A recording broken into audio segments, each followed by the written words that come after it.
ప్రభుత్వమైన రాష్ట్ర ప్రభుత్వమైన ఈ దేశం యొక్క అంతర్గత భద్రత శాంతి భద్రతలు అనేటువంటి దాన్ని అత్యంత ప్రాధాన్యతగా ఏ ప్రభుత్వమైనా కూడా చేస్తుంది. ఎందుకంటే ఒక జిల్లాలోనైనా ఒక రాష్ట్రంలో ఎవరైనా పెట్టుబడులు పెట్టాలంటే నేషనల్ క్రైమ్ బ్యూరో వెళ్ళి చూస్తారు. క్రైమ్ రేట్ ఎంతున్నది, క్రైమ్ జరిగితే ఎంతమందిని వీళ్ళు పట్టుకుంటున్నారు, ఎన్ని మర్డర్లు అవుతున్నాయి, ఎన్ని రేప్ కేసులు అవుతున్నాయి, ఈ రాష్ట్రంలో పెట్టుబడులు పెట్టచ్చా పెట్టరాదా అని ఎవరైనా చూసుకొని ఇతర దేశాల వాళ్ళు కానీ ఇతర రాష్ట్రాల వాళ్ళైనా పెట్టుబడి పెట్టేటప్పుడు చూసుకుంటారు. బాధ కలిగే అంశం ఏంటంటే తెలంగాణ ఇప్పుడు ఎల్లో జోన్లకు పోయింది. ఇక కొద్దిగా అయితే రెడ్ జోన్లకు పోయేటట్టుంది. కేసీఆర్ ఉన్న 10 ఏళ్లలో ఎప్పుడు ఎల్లో జోన్కు పోలే పైసాబ్. We are in green zone. KCR గారి 10 ఏళ్లలో తెలంగాణ ఎప్పుడు గ్రీన్ జోన్లోనే ఉన్నది.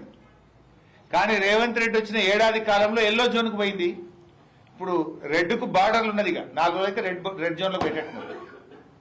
దక్షిణ భారతదేశంలో ఎల్లో జోన్లో ఉన్న ఒకే ఒక్క రాష్ట్రం తెలంగాణ రాష్ట్రం. బాంబే తర్వాత బాంబే ఎల్లో జోన్లు ఉన్నది.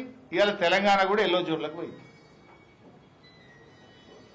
రాష్ట్రంలో క్రైమ్ రేట్ 23% పెరిగింది. పోయిన సంవత్సరానికంటే తెలంగాణ రాష్ట్రంలో క్రైమ్ రేట్ 23% పెరిగింది. రేప్ కేసులు 29% పెరిగినాయి.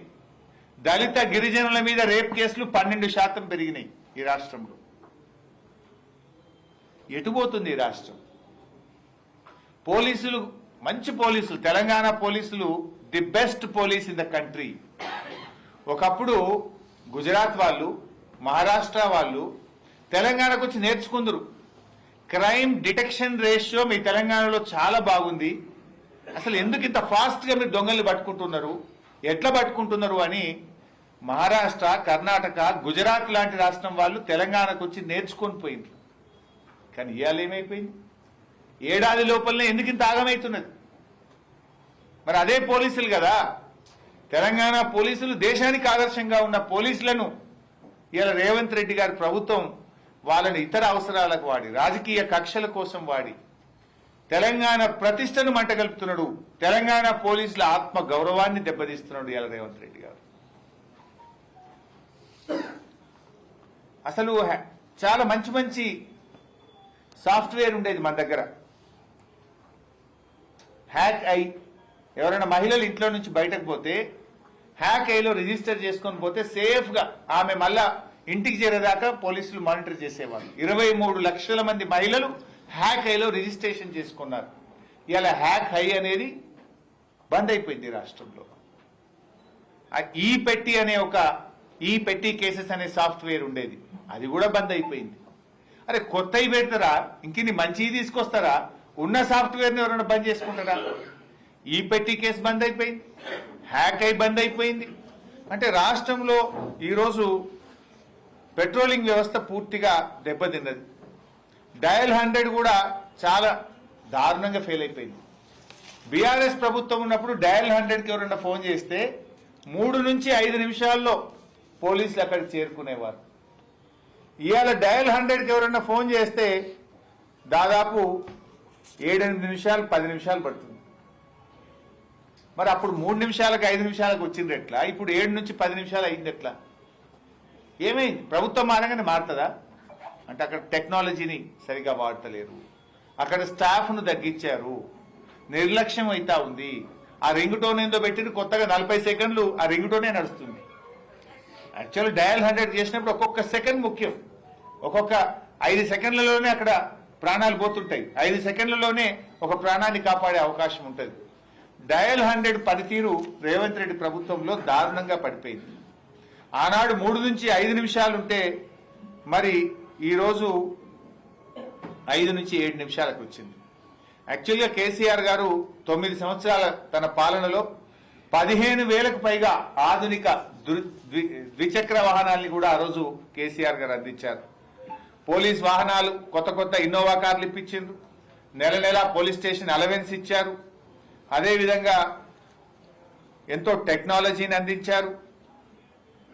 పోలీస్ కమాండ్ కంట్రోల్ రూమ్ హైదరాబాద్లో కట్టారు. ఇప్పుడు రోజు రేవంత్ రెడ్డి ఆడనే కూర్చుంటుండు. కమాండ్ కంట్రోల్ రూమ్ కట్టిండ్రు. అంటే పోలీసుల ఆత్మగౌరవానికి భంగం వాటిల్లకుండా తలెత్తుకొని విధి నిర్వహణలో పోలీసులు ఉండే విధంగా కేసీఆర్ గారు పనిచేసింది. ట్రాఫిక్ పోలీసులకు 30% అధికంగా వేతనాలు కూడా ఇచ్చారు. టెక్నాలజీకి అవసరమైన నిధులు అందించారు. కానీ ఈరోజు చూస్తే చాలా దారుణమైనటువంటి పరిస్థితిని ఇవాళ పోలీసులు ఎదుర్కొంటున్నటువంటి పరిస్థితి కనబడతా ఉంది. క్రైమ్ డిటెక్షన్ రేషియో బీహార్ కంటే దారుణం అయిపోయింది తెలంగాణ. బీహార్ కంటే దారుణం. బీహార్ అంటేనే అందరూ దేశంలో లాస్ట్ అనుకుంటారు. కానీ రేవంత్ రెడ్డి ఏడాది పాలనలో క్రైమ్ డిటెక్షన్ రేషియోలో బీహార్ కంటే కూడా తెలంగాణ వెనుకబడిపోయింది. ఇట్లా ఉంటే ఎవడన్నా కంపెనీ వాడు వస్తాడా? ఇక తెలంగాణకు పెట్టుబడులు పెడతారా? ఇలా ఎందుకంటే హోంమంత్రిగా కూడా ముఖ్యమంత్రి ఉన్నాడు. ఏమనంటే తెలంగాణ పోలీస్ లోగో మార్చినాం. లోగోలు మారిస్తే ఏమొస్తుంది? తెలంగాణ బతుకుదెరువు మారుస్తా అని చెప్పిన రేవంత్ రెడ్డి తెలంగాణ తల్లిని మారుస్తా, పోలీస్ లోగోను మారుస్తా, తెలంగాణ సింబల్ మారుస్తా, ఇంకేదో మారుస్తా అంటాడు. ఇవి మార్చుడు తప్ప నువ్వు మార్చిందేంది? నువ్వు చెప్పిందేమో తెలంగాణ ప్రజల జీవితాల్లో కొత్త వెలుతురు తెస్తా, బతుకు తెరువు మారుస్తా అన్నావు. కానీ నువ్వు మారుస్తున్నదేమో టీజీని టీఎస్ ను టీజీ చేస్తా, తెలంగాణ తల్లిని మారుస్తా, తెలంగాణ పోలీస్ లోగో మారుస్తా, తెలంగాణ రాష్ట్ర సింబల్ మారుస్తా. దీంతో ప్రజల జీవితాలు మారుతాయా? ప్రజల బతుకు తెరువులు మారుస్తా అని చెప్పినావు కదా. నువ్వు చేస్తున్నదేంటి? పోలీస్ లోగోలు మార్చుడు కాదు, పోలీసులకు అవసరమైన సాంకేతికతను అందించు, పోలీసులకు అవసరమైన నిధులు అందించు, పోలీసులను వాళ్ళ పని వాళ్ళని చేసుకొని, పోలీసులు ఎంతసేపు ప్రతిపక్షముల మీద కేసులు పెట్టు, సోషల్ మీడియాలో పోస్టు పెట్టిండు, వాని లోపలై వీని లోపలై. ఈ పనులు కాదు కదా పోలీసులు చేయాల్సింది.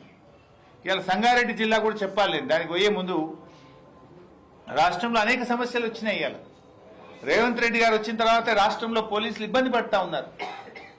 ఇంతకుముందు టీఏ ప్రతి పోలీస్ కానిస్టేబుల్ కానీ, ఎస్ఐ కానీ, ఏఎస్ఐ కానీ, హెడ్ కానిస్టేబుల్ కానీ కేసీఆర్ ప్రభుత్వం నెలకు 15 రోజుల టీఏ ఇచ్చింది. రేవంత్ రెడ్డి వచ్చినాక దాన్ని 7 రోజులకు తగ్గించాడు. పరేషాన్ ఉన్నారు పోలీసులు పాపం. 15 రోజులు 7 రోజులకు తగ్గించాడు. सरेंडर लीव पैसలు 3 किस्तिल पेंडिंग ఉన్నాయి. संगारेड्डी में कोई कांस्टेबल को पूछो, आप स्टेट में कोई जिला में जाके पूछो, 3 सरेंडर लीवल पेंडिंग ఉన్నాయి. 3 क्वार्टर्ల సరెండర్ లీవ్లు పోలీసులే విడుదలైతలేవు. స్టేషన్ అలవెన్స్ ఇంతకుముందు కేసీఆర్ గారు ఉండగా కాయిదాలు వంకస్కనుడు, అదేందో టైపిస్ట్ ప్రింటింగ్ మిషన్ పనిచేయలేదు అన్నట్టుంటుండే. ప్రతి పోలీస్ స్టేషన్ కు 50,000 రూపాయలు ఇచ్చిండు కేసీఆర్. హైదరాబాద్ లో అయితే 75,000 ఇచ్చి, అరే మీ కాయిదాలు మీరు కొనుక్కోండి, ఎవరైనా పోలీస్ స్టేషన్కి వస్తే మంచినీళ్ళు తాగిపియండి, ఛాయ్ తాగిపియండి అని కేసీఆర్ గారు పోలీసుల గౌరవం, పోలీసుల ప్రతిష్ట పెంచాడు.